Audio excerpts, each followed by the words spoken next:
इस last video में हमने हमारे करियर का पहला प्रोग्राम बनाया था, जिसमें हमने प्रोग्राम को लिखने के बाद उसको रन किया एंड हेलो वर्ल्ड को हमारी स्क्रीन पे प्रिंट भी किया। बट लेट्स बी ऑनेस्ट, हमने यहाँ पे कुछ ऐसे वर्ड्स को देखा जिनके बारे में हमें बिल्कुल भी नहीं पता। जैसे कि क्लासेस क्या होती है, पब्लिक क्या होता है, ये system dot out dot print L N क्या होता है। तो इस वीडियो में हम क्या करेंगे, इन्हीं क्वेश्चंस का आंसर देखेंगे। तो मैं यहाँ पे हमारे लास्ट प्रोग्राम की एक एक लाइन को बताने वाला हूँ, एक एक वर्ड्स को समझाने वाला हूँ कि उन कीवर्ड्स का क्या यूज है। तो आते हैं हमारी स्क्रीन के ऊपर एंड यहाँ पे मैं क्या करता हूँ, प्रोग्राम को थोड़ा जूम इन कर लेता हूँ। बेसिकली सबसे पहले हमने यहाँ पे क्या किया, सबसे पहले हमने यहाँ पे क्लास लिखा। तो क्लास क्या होता है? क्लास बेसिकली क्या है कि जैसे आप मान लो एक बिल्डिंग बना रहे हो, तो बिल्डिंग बनाने से पहले आप उसका एक ब्लूप्रिंट बनाओगे, राइट? तो क्लास बेसिकली क्या है, एक तरीके का प्रोग्राम का ब्लूप्रिंट है। बिना ब्लूप्रिंट के आप किसी भी प्रोग्राम को लिख ही नहीं सकते। ठीक है, जिस तरीके से बिना ब्लूप्रिंट के आप बिल्डिंग को बना नहीं सकते, उसी तरीके से अगर आपको प्रोग्राम लिखना है तो आपको उस प्रोग्राम को एक क्लास के अंदर ही लिखना होगा। ठीक है, अब यहाँ पे हमने क्या किया, रन लिखा है। रन बेसिकली क्या है, उस क्लास का नाम है। यहाँ पे रन के अलावा मैं कुछ भी लिख सकता हूँ, जरूरी नहीं है कि हमारे यहाँ पे मेन क्लास का नाम रन ही होना चाहिए। आप यहाँ पे कोई भी नाम लिख सकते हो। ठीक है, अब आते हैं हमारे पब्लिक पे। अब पब्लिक बेसिकली एक तरीके का कीवर्ड है जो बेसिकली ये बताता है कि जो क्लास है वो पब्लिक है, यानी कि इस क्लास को कोई भी कहीं से भी एक्सेस कर सकता है। अब यहाँ पे आप नोटिस करो कि हमने यहाँ पे क्लास जो लिखी थी उसको हमने एक ओपन कर्ली ब्रैकेट के साथ शुरू किया एंड एक क्लोज कर्ली ब्रैकेट के साथ क्लोज भी किया। उसके अंदर जाके हमने एक मेन मेथड लिखा। तो बेसिकली क्या है कि क्लास जब भी आप डिफाइन करते हो तो आपको उसको कर्ली ब्रैकेट के साथ ओपन करके क्लोज भी करना है, उसके अंदर ही आप अपना मेन मेथड जो है वो लिखोगे। ठीक है, अब हम हमारे मेन मेथड पे आते हैं, सेकंड लाइन पे। अगेन हमने यहाँ पे पब्लिक कीवर्ड का यूज किया, जो कि ये बताता है कि ये जो हमारा मेन मेथड है यानी कि मेन फंक्शन है ये पब्लिक है। ठीक है, उसके बाद हमने यहाँ पे यूज किया स्टैटिक कीवर्ड का। स्टैटिक कीवर्ड क्या होता है कि बेसिकली जावा जो है ना, वो ऑब्जेक्ट ओरिएंटेड प्रोग्रामिंग है।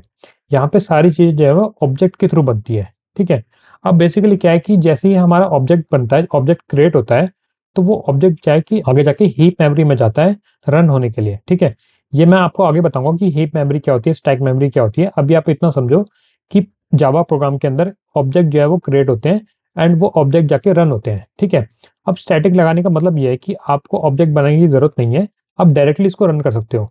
तो बेसिकली क्या होता है कि जब भी हम स्टैटिक कीवर्ड का यूज करते हैं तो जावा का प्रोग्राम जब रन होता है तो जेडीके क्या करता है, सबसे पहले स्टैटिक वर्ड को ढूंढता है। ठीक है, मेन मेथड से पहले यहाँ पे स्टैटिक कीवर्ड को ढूंढता है।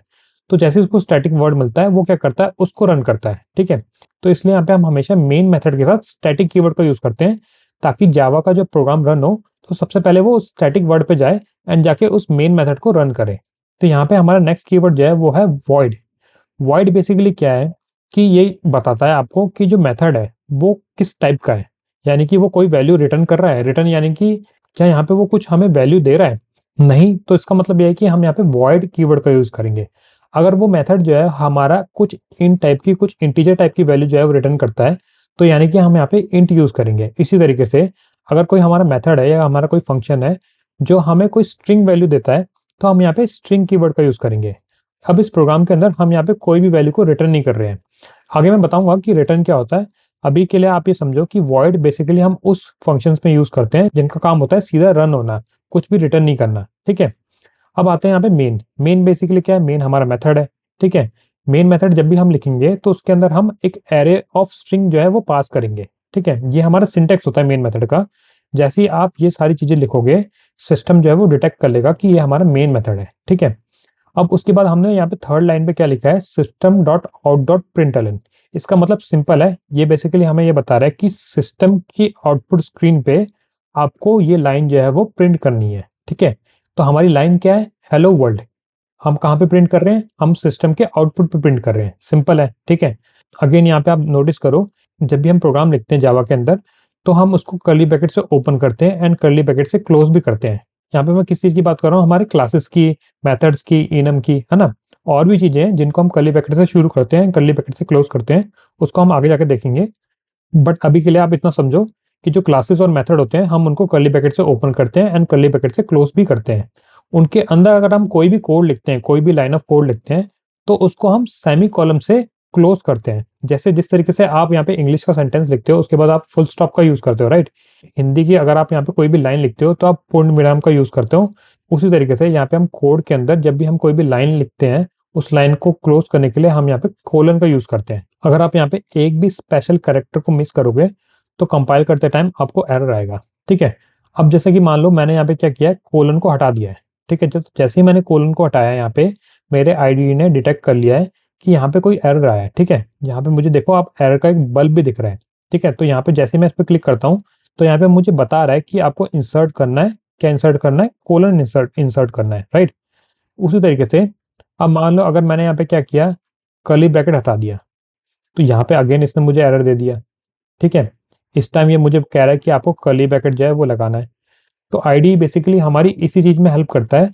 हमारे प्रोग्राम को रन करने से पहले अगर उसमें कोई भी एरर है, तो वो हमें पहले ही बता देगा, ताकि प्रोग्राम को रन करते टाइम हमें उस एरर को फेस ना करना पड़े, ठीक है?